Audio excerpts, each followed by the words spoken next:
I'm back. If it wasn't obvious, I took a month off. It's been a while. This hiatus was because I got married to my beautiful wife, Lindsay.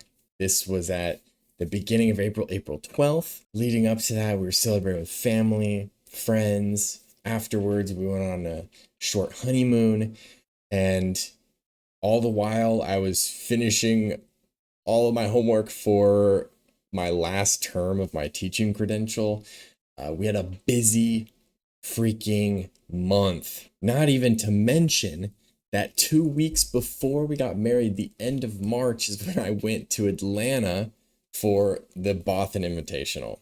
This video isn't about the Boston Invitational, but really quickly, it was a really awesome event in Atlanta. Shout out to Frank, shout out to the Boston Network. They put on a really great event. Shout out to Cards HQ for hosting. It was a blast, a full weekend of just tons of prizing and tons of great games, amazing people, great players. A couple highlights: I went 19-7-1 across the entire weekend with Django Tarkintown before the ban. Rest in peace. And during the team event, my team Idea Squad, me, Ethan, and Nick, ended up getting fifth out of 32 teams. 32 of like the best teams, right? So that was amazing. I was really proud of our performance, and shout out to those guys. Big shout out to Ethan because he ended up winning the 2K on Sunday with his Cad Blue. He was just crushing it with that deck all weekend. It was amazing hanging out with those guys and getting to meet all the Bothan guys and all kinds of different content creators. It was a lot of fun. But if you want to hear more about that, come check out the live streams, and I'll chat it up with you guys about my experience there. Enough about Beatle. This video is about love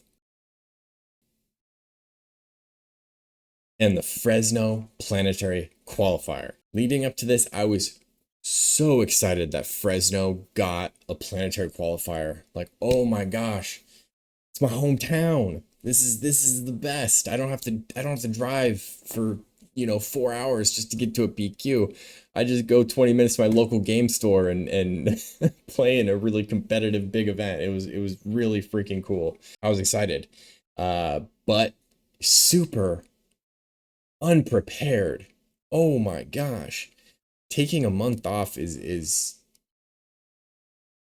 when I played set 4, I was playing Django Tarkintown. He was around. The meta was a lot different. Now, over my hiatus, I think while we were on honeymoon, I found out that Django got banned. I wasn't upset that he got banned. I was playing him, but in grinding games with him, but like, it made sense. I wasn't as attached to him as I was to Boba Fett. So I was like, whatever. I get to play Cad now. That was my first reaction. I wanted to go right into Cad Green. That's what I played in set 3, right? But with as little time as I had to prepare, I didn't feel like I could get Cad Green to a place of being like super competitive. Felt like something was missing. It didn't feel like it had all the pieces, right? I didn't know what it was. It just didn't feel good. I didn't know matchups very well, and I wasn't doing too well with it. So I immediately said, okay, well, Cad Tarkintown is like proven, right? It's good. Everybody knows it's good. And to me, it was a lot more forgiving, right? It felt like something I could just jump into a little bit easier. There's not as much to figure out because a lot of people have been working on it. Especially my guy Carlos at Boston Network, aka Yoda Killer. This is one of the guys I met in Atlanta at the Boston Invitational. So extra big shout out to him. I actually went to his channel, YouTube channel, the Discord channel that he runs in the Boston Network Discord. And I wanted to see what he was cooking with Cad Bane Tarkintown. I didn't have enough time to like build something myself. That's usually how I like to do it. But this time I was like, I'm fine with taking somebody else's list. So I snagged his list. I saw, what he was talking about with it, his play lines and everything. And downloaded all this information and I started jamming games with Cad Bane Tarkintown. I had a couple days to do it, so that was the best way to start for me. So thank you, Carlos. That was amazing. So I took his list. I threw in some sneak attacks. I threw in a couple devastators. I know he was running these in the sideboard, I believe, but I threw him in main board because I was extra worried about control and kind of those grindier games. Like, I feel like Devastator with sneak attacks allows you to close out some games that you don't really want to grind into, right? Because once those grindy games get to a certain point, you're kind of just dead in the water. So you need a way to really just seal the deal, close out the game. And nothing feels better than sneak attack Devastator. Well, maybe triple dark raid Devastator, but that's why I got banned. So a couple days after grinding, we get to the tournament and I'm still not feeling ready at all. It was cool though. I was ready to just have fun. I didn't expect to perform. I just wanted to hang out with a bunch of my buddies and play in a competitive event. I mean, that's all you can ask for, right? It was really cool seeing a lot of the local guys. Like, there's so many Fresno people, like, duh, but it was cool seeing all the local guys that I play with all the time at a PQ, because I hadn't seen them at a PQ before, most of them. Round one, I get paired against my buddy Chris, who was on Count Dooku Yellow. He's been really playing around with this, and it's he does really, really well with it. The way you win this is just, if he drops a big ship with exploit, waylay it, right? Waylay's huge, and ultimately you end the games with like a sneak attack Devastator or something. And really, that's how both the games went. I was able to waylay his ship, the Invisible Hand, both times that he exploited it. I think the first one, he actually brought out Invincible. He brought out Invincible on turn 2, and I was able to waylay that immediately. Thank goodness. I would not have won that game if I wasn't able to do that. But if that happens, it's in our favor as the Cad Bane player, right? So 2-0 took down the Count Dooku Yellow. Now, he ended up doing pretty good in the rest of the event with his Count Dooku Yellow. I think he went 4-3, which is pretty insane with Count Dooku. I think he was the only Count Dooku there, so props to him. Round 2, I get paired into Sabine ECL. Now, on paper, and just logically thinking about this matchup, I always hear and think that Cad Tarkintown is going to beat Sabine ECL. It's like, yeah, Cad Bane has the advantage. Why? I don't know. I got my ass obliterated by this Sabine ECL.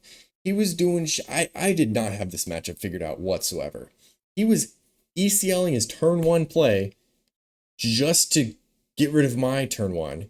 And he was just keeping the board clear. Like, he was controlling my board. I'm like, dude, that's my job. What are you doing? You're the aggro deck. What's going on here? And he didn't get any crazy like ECL wreckers or ECL pose. It was just small units taking over the board, winning the game. He had this matchup dialed in, and he really, really knew what he was doing. He was a great player. And yeah, round 2 got my ass beat, and it did not feel good. I was like, man, I at least thought I would have some run here. I didn't think I was going to do amazing in this event, but like, losing round 2? Come on. It felt horrible. So I was out for vengeance. I was ready. Round 3, I was like, I cannot lose again. I have to win out, right? If you lose twice, you're probably not going to make top 8. Or there's a very, very slim chance. There was about 70 players at this PQ, so I think there might have been there's a chance that a 5-2 makes it, right? But it just depends on everything shakes out, and I didn't want to worry about that. So I had to win out. Round 3, I get paired into another Sabine, and I'm like, oh my god, please, dude, another Sabine. I just got obliterated. But this time, instead of ECL, this guy was running Data Vault.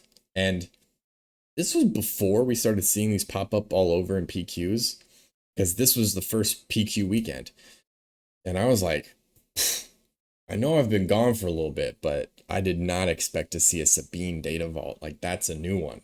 But it ended up being really, really interesting, and it seemed like there was something there. We had some close games.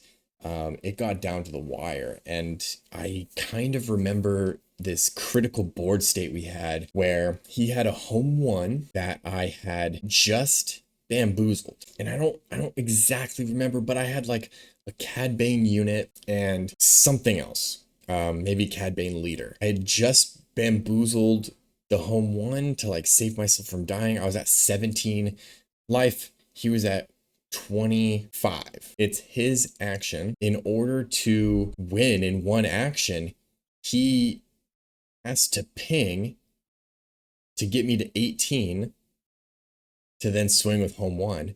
But if he pings, it puts him to 26, which would be then I would claim and just win with Cad Bane. It was something like that. He pinged and then he was like, oh wait, I guess I didn't think about me being in lethal range from your Cad Bane. It was something like that. I remember like no matter what he did, I was gonna win with that Cad Bane unit. And it was just such a pivotal part of the game. Bamboozle really ended up winning me the game because he wasn't able to swing in that turn with home one, which then he would have just swung in and then pinged that turn, right? That's what it was. It's all coming back to me. And something similar happened in the next game. Like I barely won by like one action, and I was able to take that. I don't remember if it went to 3, but it like the games felt like it went to 3 essentially. They were very, very close games. But yeah, fighting Sabine and trying to get her to 33 damage on base is kind of insane, to be honest. And it's interesting, to say the least. Game 4, I ended up facing another local who was playing Cad Tarkintown. And it's funny because we were constantly, talking about Cad Tarkintown at this event, and we actually talked at the last local I went to. Unfortunately for my opponent, I just got the stuff. I got the Cad stuff. And if you're able to curve out really well with Cad Bane Tarkintown in the mirror, and just take the board early, there's not much that your opponent can do to come back. And both games I just curved out perfect and screwed up their hand with some key discards. And I remember at one point we were at 5 resources and she had to just claim, and I was like, oh no. I had like discarded something they needed with the zine, and it just made things really awkward for them. And it was unfortunate to see my fellow Cad Bane Tarkintown lose in that fashion, but sometimes you just get the stuff. Round 5, I ended up getting paired into a Han 2 Data Vault. Now, this was stressful. Game 1, I got like all my 5 drops and high-end stuff. I had like 2 Bosks, a Zuckus, 2 Cad Bane units. I was like, what is this hand? Like, come on, give me something. It's like instant mulligan, right? So I shuffle up. I'm like taking forever because I really want to mix it up. I draw my 6. My heart sinks because I literally drew the same damn hand. Like, not only did I not have a turn 1, but I didn't have a turn 2. And I probably wasn't going to have a turn 3 because I had all 5 drops and 7 drops. So I didn't have a play in sight until resource 5. And I was stressed. So, no turn 1. I pass. Obviously I'm Cad, so I'm making it seem like, oh, I'm going to ping your thing if you play something. So they claim. I'm like, okay, great. Let's go into turn 2. They play their unit on turn 2, and I claim instantly. And it was like brutal. But I only missed one turn essentially because the first turn is a wash. And so that's kind of best case scenario with the hand that I had. And this game was so crazy that I was able to like get enough value and bring it back to where I only lost by like one action. I was in this game. And so after losing like that, I was like, okay, no room for error. If I play like that, but actually have a turn 1 play, then I'll win. The next 2 games, I curved out well and I had good cards. I had good draws, but I played out of my mind. Like, this is one of those games that I look back at, I'm like, damn, I played that perfectly. And it just, everything worked out, man. It was crazy. I was getting the sickest 2-for-1s with my ambush units, right? He's got a bunch of damage stuff, so I'm able to like ambush a 4-alarm and kill 2 things with ping and 4-alarm, and everything worked out so perfect. I was able to get Cad Bane unit at super clutch times to like scoop up a Poe, just everything I needed, scoop up a home 1, like give me that shit. It was just so perfect. Everything he played, I had the answer. And he was getting frustrated that I had the perfect card every time. And in the last game, I had played, I was just playing stuff, boom, boom, boom. I had answers. And he's like, man, you just have everything, don't you? And I ended up playing a Cad Bane at the end to seal the deal. And he was like, rolling his eyes, like, of course you had that. And I revealed my hand afterwards. I had 2 more Cad Banes and a Devastator or something. Like, I was ready to win. I get why he was frustrated. I would have been too. But I just had answer after answer after answer. So it was a combination of me playing it well, and I just got the good cards. And with the rise of Hantu Data Vault, I really think Cad Bane has a good matchup into him. So if you hate losing to Hantu Data Vault, try out Cad Bane. Maybe you'll see something there. Now, round 6 was a grudge match for me. This is another mirror match against Cad Bane Tarkintown. Okay? Obviously, I already said it's a mirror match. But me and this guy have a history, right? I don't know. I talked about it a little bit in my Chula Vista PQ. Actually, I didn't talk about it. I don't think I didn't make a video about the Chula Vista PQ I went to. But anyway, at the Chula Vista PQ, I played Cad ECL, and I got mashed into this guy playing Cad Tarkintown. And we had the tightest games ever. This was like the winner was going to make top 8, right? We were both 4-2 at Chula Vista, and whoever won made top 8. And he barely beat me with like a crazy sneak attack Cad Bane. I controlled the whole board. He sneak attacks Cad Bane and finishes me off. And I was so frustrated. But he's a cool ass dude, and we had a good time, and it was an amazing set of 3 games, right? So this was my revenge. I was ready to dominate. Similar situation. We were both 4-1 at this point. So whoever wins has a much better shot of making it to top 8, right? And we had the best mirror match you could possibly ask for. We had such good games. They were intense, they were close, and we just both were playing out of our minds, dude. It was awesome. It was a sight to behold. I wish there was like video of it or something till I could react to it. I ended up winning in a similar fashion that he beat me in Chula Vista. We're in game 3, and we're both pretty neck and neck. We're within an action of, winning. He's at a point where he has a readied Lurking Tie Phantom. Everything else is exhausted. I'm at 19 damage, something like that. Just barely out of lethal with the Lurking Tie.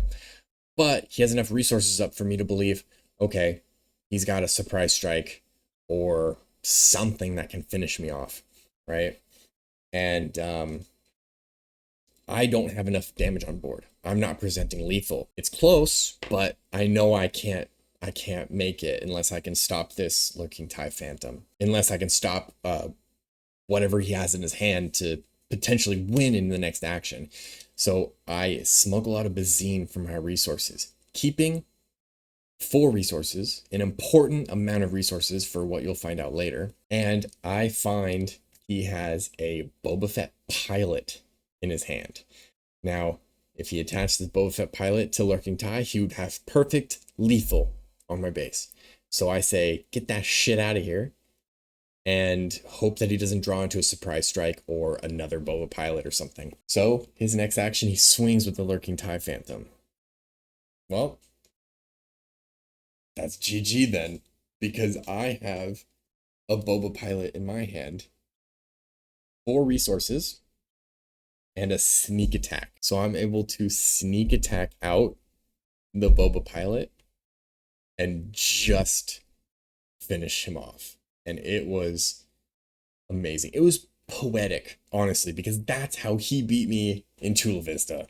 And yeah, we had amazing games, and it was the best. I love seeing him at events and playing against him. Now, the final round was the most intense, brutal bloodbath of a game I've ever been a part of. Me and my opponent sit across from each other. He's playing Luke Data Vault. I'm playing Cad Tarkintown. We sat across from each other, stared each other down, shook hands, and intentionally drew. Because we were guaranteed to make top 8. We were both 5-1. And basically, the top like 6 people at the tables, if we all just drew, we all make top 8. And so it's like, okay, let's draw. I'm usually super against drawing, and I always want to like go for the win and just always play it out. But I feel like at a certain point, like if I lose that game, I don't make top 8. So I don't think there's really a point in playing that out. If you know you're going to make top 8 by drawing, and you know there's a chance you don't make top 8 if you lose, you might as well just draw. I made top 8. 5-1-1 in Swiss, going into top 8. And I was like, I was amazed. Like, I'd been playing Cad Tarkintown for a couple days, and it felt amazing to make top 8. I got obliterated the first round. Spoiler alert. Yeah, not even gonna set it up for you. I got absolutely smoked. It was a Han 1 Data Vault. This guy's a really, really good player, very good Han player. He won the Chula Vista PQ that I went to with Han Red, and he also won the PQ the weekend before that in Pasadena. This is in set 3 with Han 1 Red as well. And so he knows his Han. He's a very good player, and I did not realize how unprepared I was for Han Green. I thought I had a pretty good matchup into it, and my buddy that I was testing with the night before, Andrew, you see him in chat as Kanaku. He was making fun of me because the night before he was asking about testing Han Green into me. And I was like, oh, I actually feel pretty good into it, so let's just do like Sabine testing or something. And I did not feel good into it. I did not even realize how much I didn't know about this matchup. And it showed. I got messed up, dude. Man, I felt like there was nothing I could possibly do. And it was a brutal way to end the event, but ultimately I was like, I'm stoked. I made top 8 with, you know, a couple days of prep, and what more could you ask for, right? Oh, shout out to our boy Swifty in the chat. Poi, he made top 8 with Bosk Blue, so that was really cool. I think he placed just above me. I think I got 8th. He lost first round as well, but I think he got 7th, so shout out to him, dude. It was cool to see that we both made top 8. That was the Fresno PQ. After taking a month-long hiatus and grinding for a couple days, I was able to make top 8 at a 70-person PQ. So I'm happy about it. And now I don't have any tournaments coming up. My sights are on set 5. I'm ready to start testing with the cards that have come out, and they're already implementing stuff into Petronaki, so I'm like really excited to just get to testing set 5 stuff. I'm gonna start streaming consistently again. Keep an eye out, subscribe, like this video, and come check out the streams. We could talk about Beatle, we could talk about the Fresno PQ, and talk about what we're excited for set 5. Come hang out. I'll see you in the streams. Thanks for watching. See you in the next one.